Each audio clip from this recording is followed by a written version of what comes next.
Anda menyaksikan News Update bersama saya, Anggi Pasaribu. Update News. Catur Putra Bogor di Sukabumi, Jawa Barat menggemparkan warga setempat. Presiden Joko Widodo bertemu dengan Ketua Umum Partai Gerindra Prabowo Subianto. Melalui Menko Polhukam Mahfud MD angkat suara. Polisi resmi menahan Rizik Syihab yang menjadi tersangka kasus kerumunan. Rizik menyerahkan diri setelah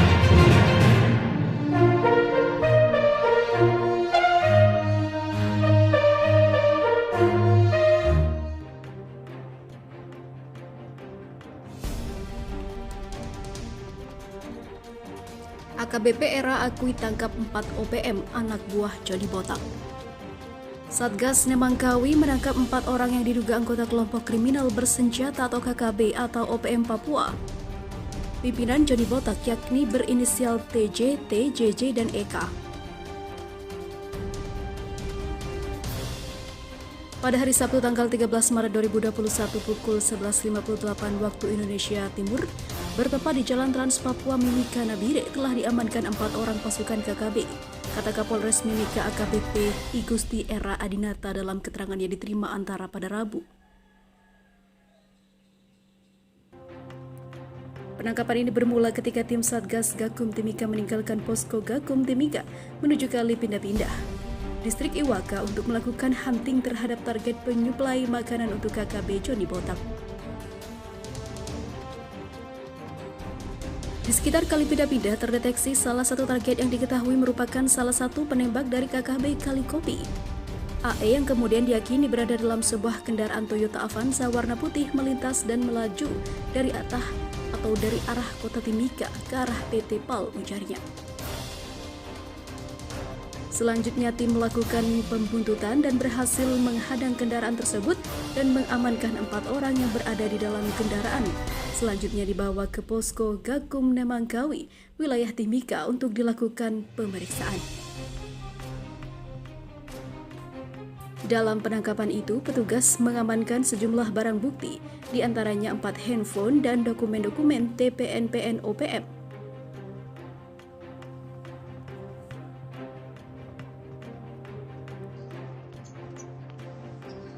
Terkuat jalur-jalur yang menjadi jalan tikus untuk menyelundupkan senjata dan amunisi kelompok kriminal bersenjata Papua. Informasi tentang jalur-jalur rahasia tersebut berdasarkan hasil penelitian Komisi Nasional Hak Asasi Manusia pada 2011 dan 2018. Menurut Komnas HAM, terdapat 3 titik pintu masuk penyelundupan amunisi dan senjata api ke Papua. Ketiga pintu masuk itu melalui jalur darat, laut, dan udara seperti dilansir dari kompas.id. Dalam artikel 1.350 personil TNI antisipasi penyelundupan senjata di perbatasan RI Papua Nugini. 3 pintu masuk itu merupakan daerah perbatasan Papua dan Papua Nugini, Kota Sorong, serta Kota Mimika. Pemetaan itu berdasarkan hasil investigasi Komnas HAM pada 2011 dan 2018. Kepala Perwakilan Komnas HAM wilayah Papua, Fritz Raminde, mengatakan penyelundupan memakai jalan tikus di perbatasan RI Papua Nugini. Perbatasan yang dilalui diantaranya daerah Skuo Wutung di Kota Jayapura, daerah Sota di Merauke, dan Pegunungan Bintang, papar Fritz. Juru bicara Tentara Pembebasan Nasional Organisasi Papua Merdeka Sebi Sambom mengatakan pihaknya dengan mudah mendapatkan amunisi dan senjata melalui jalur-jalur tersebut sejak 2006. Dana untuk itu dikatakan menggunakan dana OPM sendiri dan sumbangan dari sejumlah donatur yang peduli dengan perjuangan Papua untuk meraih kemerdekaan. Pihak yang ditugaskan untuk membeli senjata dan amunisi adalah simpatisan OPM yang bermukim di ibu kota sejumlah kabupaten di Papua, misalnya Mimika dan Nabire. Kami mudah mendapatkan amunisi dan senjata api dari sejumlah daerah seperti Ambon. Sebab kami tahu pihak yang menjual amunisi dan senjata api sangat membutuhkan uang untuk kebutuhan hidupnya sehari-hari, ujar Sebi. Sebi menyatakan OPM kini memiliki sekitar 1.000 pucuk senjata api, baik dari hasil pembelian maupun hasil rampasan dari anggota TNI Polri. Senjata itu tersebar di 33 kelompok militer OPM. Sementara itu pasokan senjata dan amunisi untuk KKB Papua akan terancam mandek. Hal ini lantaran sebanyak 1.350 anak buah Jenderal Andika Perkasa telah dikerahkan untuk mencegat di jalur-jalur masuk penyelundupannya. Mereka bertugas dalam Satuan Tugas Pengamanan Perbatasan Indonesia-Papua Nugini mulai Jumat 12 Maret. Para personil ini tidak hanya bertugas dalam pengamanan teritorial tetapi juga mengantisipasi maraknya penyelundupan senjata api dan amunisi di perbatasan. Hal itu disampaikan Komandan Korem 172 Praja Wirayakti Brigjen TNI Izak Pangemanan di Jayapura Minggu 14 Maret. Izak mengatakan 1.350 personil itu berasal dari 3 batalion yaitu Batalion Infanteri 131-BRS, Batalion Infanteri Mekanis 512-Kie dan Batalion Infanteri 403-WP.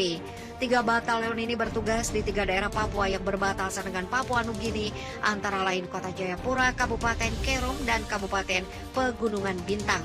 Ia memaparkan salah satu tugas penting yang diemban satuan tugas itu yaitu mencegah masuknya senjata api dan amunisi dari Papua Nugini ke wilayah Papua. Hal tersebut berkaca dari sejumlah kasus penyelundupan yang berhasil digagalkan anggota TNI di perbatasan. Sebelumnya, anggota Batalion Infanteri Raider 100 PS menggagalkan 2 kasus penyelundupan senjata dan amunisi di distrik Manem Kerom pada 21 dan 30 September 2020. Kejadian ini terungkap saat anggota melaksanakan patroli di wilayah tersebut. Anggota Batalion Infanteri Raider 100 PS menyita sejumlah komponen yang dirakit untuk senjata laras panjang, 1 pucuk senjata laras pendek, 41 butir amunisi kaliber 5,56 mm, 26 butir amunisi kaliber 9 mm, 3 butir amunisi kaliber 38 mm, dan 1 butir amunisi kaliber 7,62 mm.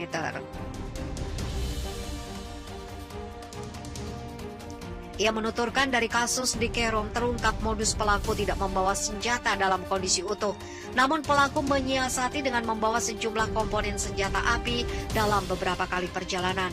Aksi ini adalah motif baru dalam penyelundupan senjata api. Kemungkinan para pelaku akan merakit komponen senjata di tempat tujuan atau untuk menggantikan bagian senjata yang rusak, ujar Izak. Ia pun mengakui belum semua wilayah perbatasan bisa diawasi dengan baik karena kondisi geografis yang sangat luas. Hanya terdapat 3 batalion Satgas Pamtas yang mengamankan batas darat antara 3 daerah di Indonesia dan Papua Nugini sepanjang 430 km. Izak pun berharap masyarakat bisa ikut ambil bagian dalam pengawasan perbatasan negara agar wilayah perbatasan bisa aman dan terbebas dari berbagai aktivitas